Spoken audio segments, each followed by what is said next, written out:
Lights, camera, review. Trimming its way into theaters in 1990, Edward Scissorhands is about an unfinished artificial man with scissors for hands. One day, his solitary life ends when a woman introduces Edward to the world. I wasn't sure what to think of Edward Scissorhands the first time I watched it. That plays into the film's moral.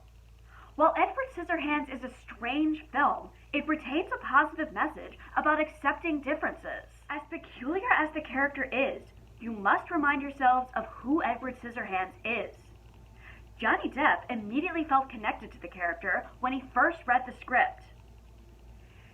This role is all about Depp's countenance.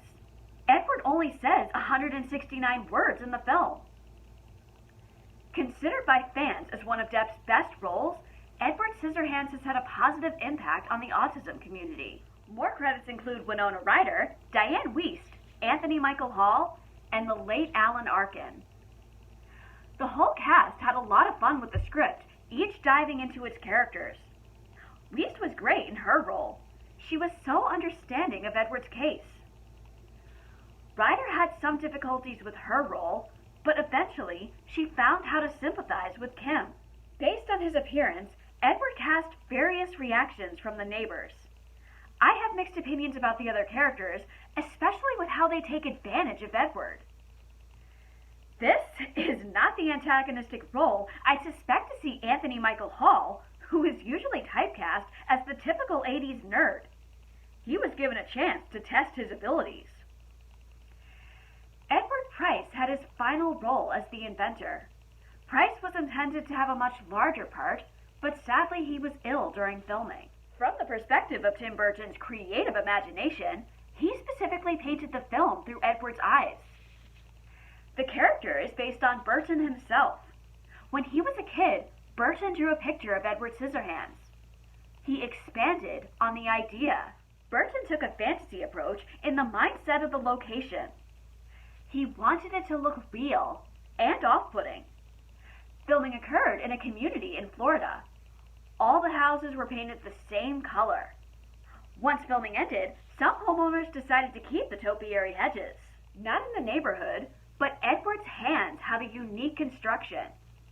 The props team searched for every scissor that was manufactured. Depp's costume was made of leather, which was tough to film in due to the heat from the stage lights. He also faced injuries from the sharp props. The scars you see on his face are real. Viewers, along with the cast, have had difficulty understanding the story. Different opinions on Edward is what the film is all about.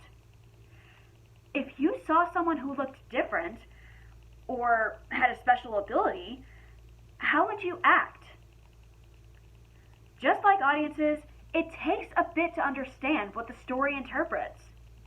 Did the events take place?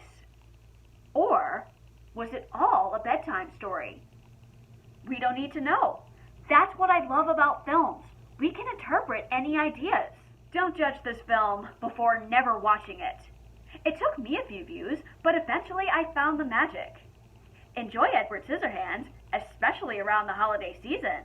Name one Christmas movie you watch every year for the holidays. We also need to talk about underrated holiday films. I watched The Night Before last year, and it is a fun movie about friendship. Like, comment, subscribe to my channel or to my Patreon. My name is Marielle, and this has been another one of my movie reviews.